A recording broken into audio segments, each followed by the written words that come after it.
Kamala Harris is the Democrats' presidential nominee, and that now means there's an opening for the vice presidential nominee. Today, we're going to look at the VP shortlist, and I'll rank them on a tier list. Now, I'm a conservative, so I'm not basing these on my personal political persuasion. Instead, I'll look at how each contender would balance the Harris ticket and how it would benefit Democrats electorally.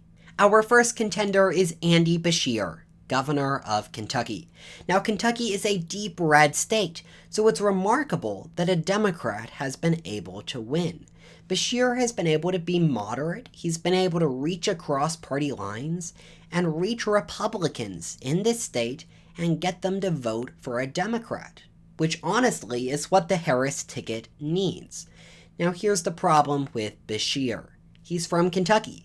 Kentucky is going to Trump either way, so he doesn't add much on the electoral map.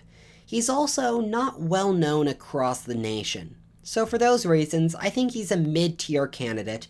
I'm going to put Andy Beshear in the C tier. Next up is a candidate who you've probably never heard of. It's Gary Peters, who is a senator from Michigan. First, let's talk about the positives. Peters is from Michigan, which is a key battleground state. Harris needs to maintain this blue wall up north, and Michigan is key to her path to victory. Second, Gary Peters has been instrumental in the Senate, helping Democrats win their Senate campaigns, so he's politically savvy. He's also supported by unions and organized labor. He's from this region of the country that's key to victory. Now, those are the positives, but I think there's one big negative which outweighs all of those. Gary Peters is unknown. Nobody knows who Gary Peters is. I had to Google him.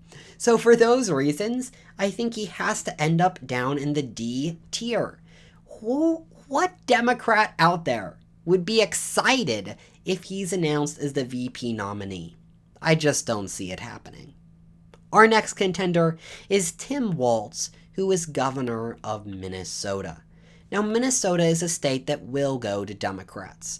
While Trump has been very optimistic about his chances there, Minnesota is a hard blue state. So what are the advantages of Tim Walz?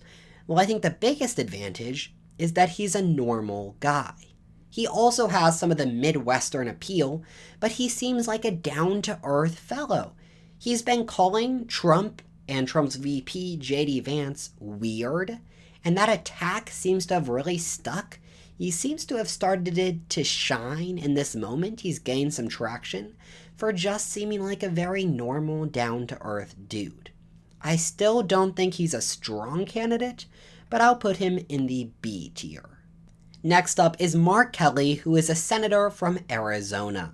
Now, Joe Biden was polling very poorly in Arizona, but with Kamala as the candidate, many are hopeful that she'll work with the Hispanic community and she'll be able to win Arizona, and having Mark Kelly could help her in that endeavor.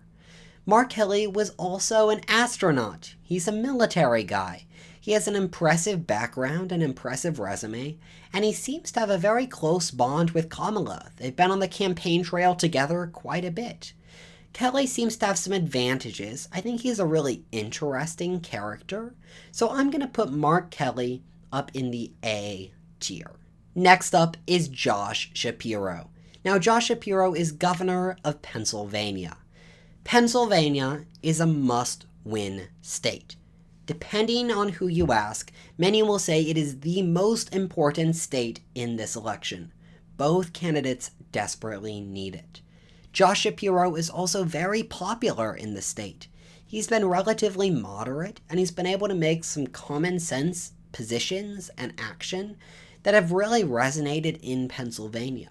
He outperformed Biden in the past election, and he seems to really be effective at reaching voters. Also, Josh Shapiro, if you watched his response to the Trump assassination attempt, he gave a touching tribute to the man who died, and he seemed to handle that incredibly well. So I think Josh Shapiro is a really strong candidate. I'm going to put him all the way up in the S tier. Now finally, there's one more. It's Pete Buttigieg, Secretary of Transportation. Now, out of all these candidates, Buttigieg is probably the most well-known.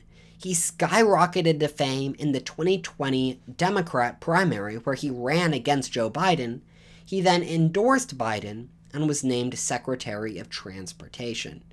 He is very eloquent on the campaign trail, on TV. He often goes on Fox News and is very persuasive. So I think Pete Buttigieg is a strong candidate.